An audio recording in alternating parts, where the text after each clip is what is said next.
But first, reading, writing, and radicalism. That's the focus of tonight's Angle. All right, let me just say as a mother, it is a minefield for parents out there. Now, too often, the very people whom you're supposed to be able to trust to teach your sons and daughters are the ones you can trust the least. Like this lovely teacher, a woman named Amber Parker, who was just fired from Franklin High School in El Paso, Texas. Come on, forget math and science. Her message to students recently was, don't be mean to pedophiles. Stop it, Diego. Yeah, no, we're not going to call them that. We're going to call them MAPs. No. Minor attracted persons. No. So don't judge people just because they want to have sex with a 5-year-old. If you wonder why your kids come home questioning your family's values and beliefs, it's because of so-called educators like Ms. Parker. Now, in that push to normalize deviancy, she's doing her part to advance the left's larger goal, which is to persecute anyone with traditional views on sexuality. Now, the unions and the leftists who fund them want conservative parents driven underground or out of public life altogether. Bottom line, if you're a devout Christian, a Muslim, or a Jew, then they think you're hateful and they want to convince your kids to hate you. In New Jersey, second graders are now being forced to learn about gender identity starting this semester. New guidelines include discussing the range of ways that people express their gender and how gender role stereotypes may limit behavior. Of course, when parents object to that, as most normal parents should, they're attacked by unions as dangerous extremists. When extremists start attacking our schools to drive a wedge between us, we take it personally. People who only want to fight and argue to score political points should take that somewhere else. Take it somewhere else? Okay. Translation: you people who pay the bills should sit down and shut up or move out of state. So much for diversity, equity, and inclusion. All these people stand for is exclusion. Republicans in New Jersey are smartly jumping on the state's new education standards that push this gender identity issue into the classroom. But despite parents' strenuous objections, Democrat Governor Phil Murphy greenlit this new sexualized education standards that are being implemented, as I said, right now. So in New Jersey's 7th district, interesting stuff happening there. Tom Keene Jr., Republican, is trying to unseat incumbent Democrat Tom Malinkowski, hitting his both inflationary record and the radicalization of the school curricula issue. Gender identity in education as young as first grade, exposure to pornography as young as second grade. Parents rightfully were angry at these standards and stood up across New Jersey, Republicans and Democrats alike, to make sure that their kids have the education, core curriculum education that they deserve. And they need. Virginia Governor Glenn Youngkin, he was just on with me last week on set, he won, remember, last November in large part due to this issue.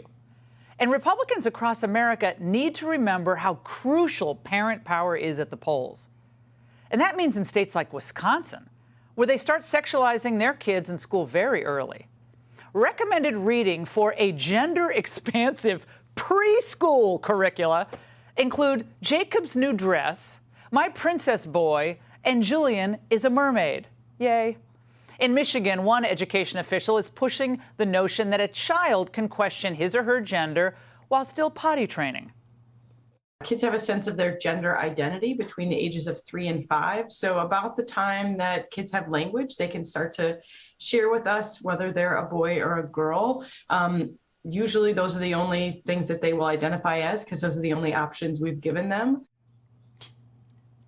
And in Idaho, mothers and fathers were shocked this week to discover the state's Department of Health and Welfare is implementing a sex ed curriculum endorsed by Planned Parenthood. And the training materials for this comes from a left-wing group with an innocuous name called Education, Training, and Research, or ETR. And that promotes what they call the queering of education and normalizing the consumption of pornography. Check out one of the instructional videos for teaching porn literacy. Critical thinking skills are the largest component of porn literacy. It's the ability for young people to analyze and ask questions about the media that they're viewing. Porn is meant to sexually excite a viewer and create fantasy, right? Oh my God. And it gets worse. They advocate cartoon porn. Wow, that's so big. I never knew it could be so huge. Hey, Jane, what are you looking at? And of course, then there's the handy tips to students about how to hide their porn viewing habits from parents. Is that part of the normal experience too? I find that when I've normalized watching porn and being curious, students are a lot more engaged in the conversation, but they're also building trust with me. It's okay if they have watched porn, and it's okay if they have thought about porn. I always make sure to say someone being curious about sex and or porn does not make them a bad person. It makes them human. Special thanks to the Idaho Freedom Foundation and the Center for American Education for publishing these videos and exposing what's happening in Idaho schools.